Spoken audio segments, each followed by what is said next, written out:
My name's William, and I am in Grande, Oregon, and I'm going to be hitting some sites today, and thought I'd start making some videos and hopefully getting some live digs. Two basic rules that I basically dig by is one, I don't dig on a property that I don't have permission for from the owner or property manager who has jurisdiction. And number two is I leave the ground in the same or better shape than when I found it. So I'm going to be off to my first property, and I'll be taking video when I get there. Until then.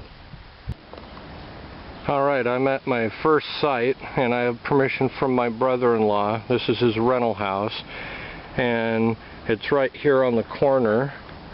And they're renovating. I have a week to be able to detect before a renter comes in, but the house was built in the 1920s, don't know the exact date, and hopefully I'll get some good finds here and possibly some silver and some wheats.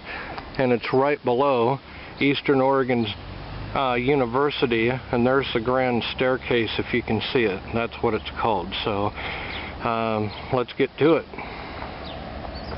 Alright, here we go.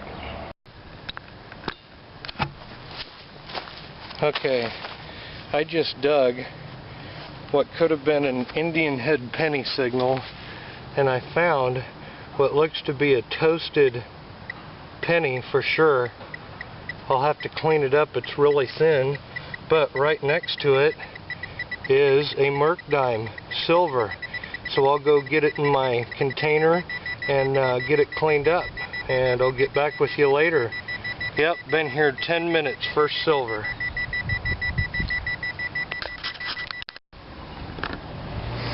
Alright, I just dug a real iffy target, and I was pulling out the dirt, and right here is a silver quarter.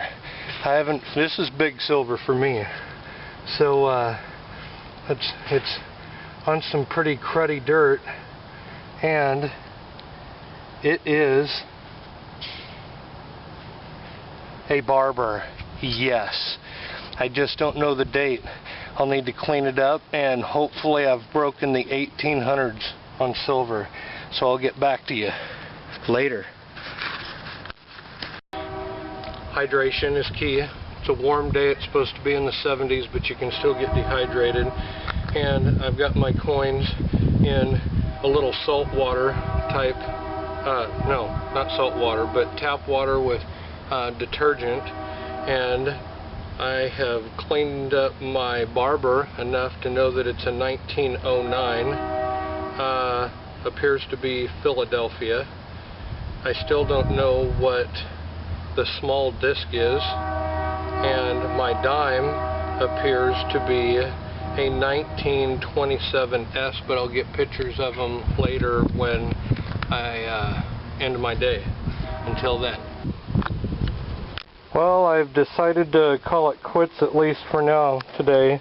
Hopefully I'm going to do a little bit more digging tomorrow night, but I got an unknown, really thin, it could be a coin, probably a zinc penny that's toast. And I got 6 wheat pennies and a war nickel, silver, and a really nice Merc dime, a 1909 barber quarter, and half of a religious pendant. I didn't dig much trash, but I also got another fuse. So I'm going to clean these up and hopefully post better pictures later. So I'll catch you later.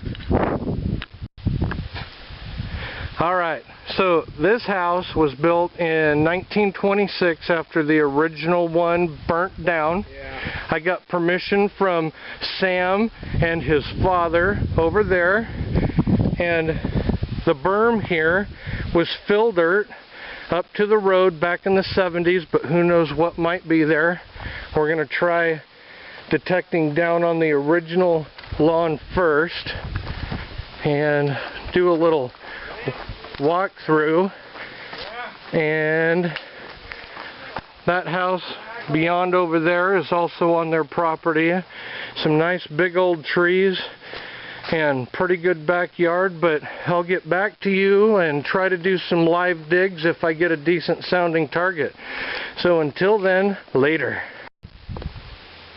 Well, my hunt day is over, and I didn't find any old coins, but just some old bottle caps, 2 pennies, 1 a zinc, 2 quarters, there's a cool little copper pistol that's a toy, got a key and part of an old car, but my coolest find is this right here that says Bright Spot Reno, where the jackpot is, I think, and it looks like the hole's big enough to hold a penny or a dime at one time, and I'm thinking it was a dime in there.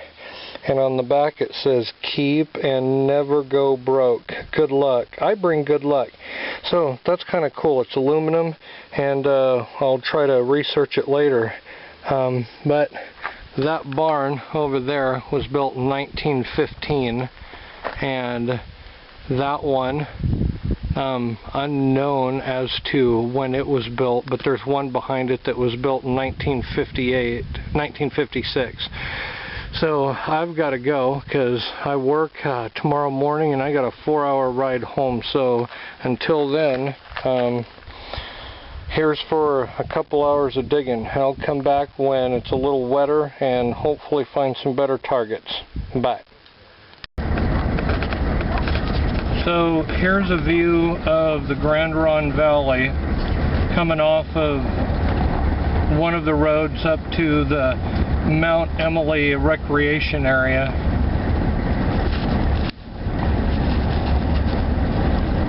There's some older homes, newer homes out here, but on old properties, and who knows, maybe one day I'll be knocking on some doors. But I thought maybe I'd show a little bit of the valley. It was a pretty big valley. No pun intended. It was a great show. Anyway, so when I do come back to the place out here,